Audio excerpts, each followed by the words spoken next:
अस्सलाम वालेकुम। की हाल है बाजी, ठीक हो? हाँ जी बाजी, तुसी कीता सीगा फोन। हाँ जी भाई। राशन दा तुसी कह रहे सी अलहमदुलिल्लाह राशन लैके आए हैं।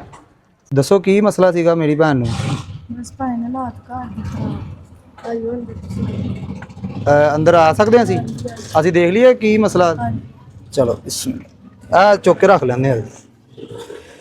हाँ जी भाई ना देखो मेरे घर ਦੇ ਹਾਲਾਤ ਤੁਸੀਂ ਆਏ ਆ ਅੱਜ ਕੋਈ ਮੇਰੇ ਘਰ ਚੀਜ਼ ਨਹੀਂ ਸੀ ਹੈਗੀ ਪਕਾਉਣ ਵਾਸਤੇ ਮੈਂ ਤੁਹਾਨੂੰ ਮਜਬੂਰ ਹੋ ਕੇ ਫੋਨ ਕੀਤਾ ਤੁਹਾਡੇ ਨਾਲ ਰਾਬਤਾ ਕੀਤਾ ਆ ਦੇਖੋ ਮੇਰੇ ਵਾਸ਼ਰੂਮ ਦੀ ਛੱਤ ਦੇਖੋ ਆ ਦੇਖੋ ਮੇਰਾ ਘਰ ਦੇ ਹਾਲਾਤ ਆ ਮੇਰੇ ਕੋਲ ਚੁੱਲ੍ਹਾ ਬਸ ਇੱਕ ਕਿਰਾਏ ਤੇ ਮੈਂ ਰਹਿੰਦੀ ਹਾਂ ਆਪਣੀ ਮਿਹਨਤ ਕਰਦੀ ਹਾਂ ਮੈਂ जी जी ਆਇਓ ਤੁਹਾਨੂੰ ਦਿਖਾਵਾਂਗੀ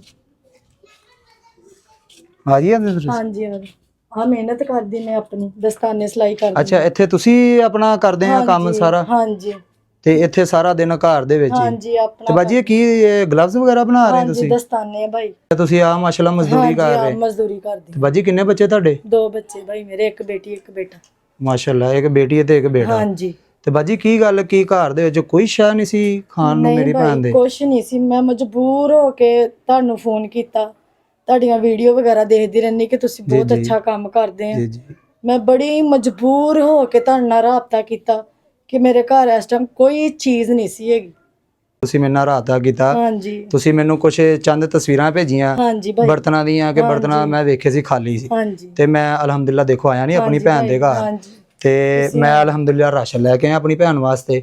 ਠੀਕ ਆ ਇਹਦੇ 'ਚ ਮੇਰੀ ਭੈਣ ਕੁਝ ਪੈਸੇ ਆ ਹਾਂਜੀ। ਤੇ ਤੁਸੀਂ ਕੀ ਕਹਿ ਰਹੇ ਸੀਗੇ ਕਿ ਪੈਸੇ ਤੁਸੀਂ ਧਾਰ ਦੇਣੇ ਕਿਹਦਾ ਦੇਣੇ ਪੈਸੇ ਧਾਰ? ਸਬਜ਼ੀ ਵਾਲੇ ਦੇ ਦੇਣੇ ਭਾਈ ਧਾਰ ਅੱਜ ਵੀ ਉਹ ਘਰ ਆ ਕੇ ਬੜੀ ਬਿਸਤੀ ਕਰਕੇ ਗਿਆ ਉਹਦੇ ਪੈਸੇ ਦੇਣੇ ਮੈਂ ਕਿੰਨੇ ਪੈਸੇ ਦੇਣੇ ਬਾਜੀ ਉਹਦੇ? 3500 ਰੁਪਇਆ ਦੇਣਾ ਬਸ 3500? ਹਾਂਜੀ ਚਲੋ ਮੈਂ ਤੁਹਾਨੂੰ ਉਹ ਵੀ ਦਿੰਨਾ ਪੈਸੇ ਉਹ ਤੁਸੀਂ ਨਾ ਮੇਰੀ ਭੈਣ ਉਹਨਾਂ ਨੂੰ ਵਾਪਸ ਕਰੋ। ਠੀਕ ਆ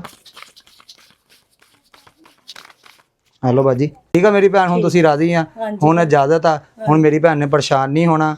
ਘਰ ਦੇ ਵਿੱਚ ਰਾਸ਼ਨ ਵੀ ਆ ਗਿਆ ਘਰ ਦੇ ਵਿੱਚ ਸਬਜ਼ੀਆਂ ਦੇ ਪੈਸੇ ਵੀ ਆ ਗਏ ਆ ਤੇ ਜਿਹੜੇ ਸਬਜ਼ੀ ਵਾਲਿਆਂ ਨੂੰ ਪੈਸੇ ਦੇਣੇ ਉਹ ਵੀ ਦੇ ਕੇ ਤੇ ਮੇਰੀ ਭੈਣ ਆਪਣਾ ਜਿਹੜਾ ਨਾ ਟਾਈਮ ਕੱਢੋ। ਅੱਲਾ ਠੀਕ ਮੀਆਂ ਆ ਤੁਹਾਨੂੰ ਸਿਹਤ ਤੰਦਰੁਸਤੀ ਜ਼ਿੰਦਗੀ ਲੰਬੀ ਉਮਰ ਦੇਵੇ ਆਮੀਨ ਆਮੀਨ। ਤੁਸੀਂ ਮੇਰੇ ਬੱਚਿਆਂ ਦਾ ਸੋਚਿਆ ਮੇਰਾ ਸੋਚਿਆ ਅੱਲਾਹ ਪਾਕ ਸਾਡੇ ਸਾਰਿਆਂ ਵਾਸਤੇ ਸਾਨੀਆਂ ਪੈਦਾ ਕਰੇ। ਆਮੀਨ ਅੱਲਾ ਮੀਆਂ ਤੇ ਤੁਹਾਨੂੰ ਜ਼ਿੰਦਗੀ ਮੇਰੀ ਸਿਹਤ ਤੁਹਾਡੇ ਅੱਗੇ ਵੀ ਰਿਕਵੈਸਟ ਹੈ ਯਾਰ ਜਿਹੜੀ ਕੋਈ ਇਸ ਤਰ੍ਹਾਂ ਦੀ ਵੀਡੀਓ ਹੁੰਦੀ ਹੈ ਨਾ ਉਹਨੂੰ ਸ਼ੇਅਰ ਕਰ ਦਿਆ ਕਰੋ ਤਾਂ ਕਿ ਇਹ ਕਿਸੇ ਉਸੇ ਭੈਣ ਭਰਾ ਤੱਕ ਪਹੁੰਚ ਜਾਏ ਤਾਂ ਕਿ ਕੱਲ ਨੂੰ ਕੋਈ ਬੰਦਾ ਇਹਨਾਂ ਦੀ ਆਵਾਜ਼ ਬਣ ਜਾਵੇ ਕੋਈ ਅੱਲਾ ਦੇ ਕਿਸੇ ਐਸੇ ਨੇਕ ਬੰਦੇ ਕੋ ਪਹੁੰਚ ਜਾਵੇ ਇਹਨਾਂ ਦੀ ਆਵਾਜ਼ ਕਿ ਉਹ ਇਹਨਾਂ ਦਾ ਕੋਈ ਨਾ ਕੋਈ ਇਹਨਾਂ ਦਾ ਅੱਲਾ ਤੋਂ ਬਾਅਦ ਕੋਈ ਸਹਾਰਾ ਬਣ ਜਾਵੇ।